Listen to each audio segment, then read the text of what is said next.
আমাদের মিরপুর উপজেলার শিমুলিয়া গ্রামের আসিফ নামের একটি ছোট বালক বলা যায়। তো একেবারে ছোট না, একেবারে বড়ও না। তো হালকা বয়সে সে হাই স্কুলে পড়াশোনা করে, পাশাপাশি ব্যবসা করে। তো সেই অভিনব ব্যবসাটা আমরা আপনাদের সামনে প্রদর্শনী করব। দেখুন কত সুন্দর।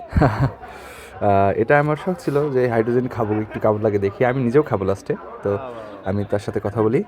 তোমার বাড়ি শিমুলিয়া? জি ভাই। তোর নাম কি? আমার নাম আসিফ ভাইয়া। আসিফ, কতদিন এই ব্যবসা করো? 2 বছর। বাহ! আমাদের মিরপুরের সন্তান দেখেন আসিফ এই ব্যবসা করে বেশ কত বছর ধরে। এগুলো হচ্ছে কয় টাকা করে বেচছো? 30 টাকা না? জি, 30 টাকা, আর 20 এগুলো টাকা, 20 40 টাকা। আর একটা 40 টাকা না? জি। এবার একটু আমি নিজে টেস্ট করি। ও হাইড্রোজেন না? নাও ধরো। Oh no, oh no.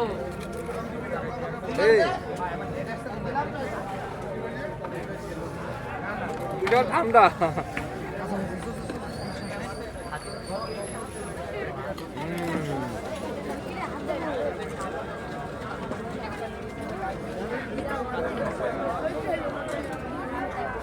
খেতে যতটা খারাপ হবে ভাবছিলাম, আসলে ততটা না। আর বাচ্চারা এটা খুবই পছন্দ করছে। অনেকেই এসে বড়রাও পর্যন্ত খাচ্ছে। তা আমিও খেয়ে দেখলাম, অনেক ভালো লাগলো। এবং আসিফের জন্য সবসময় শুভকামনা। ভিডিওটি ভালো লাগলে শেয়ার করে দিবেন এবং মিরপুরের মানুষকে দেখার সুযোগ করে দিবেন। ধন্যবাদ। আসসালামু আলাইকুম রহমতুল্লাহ।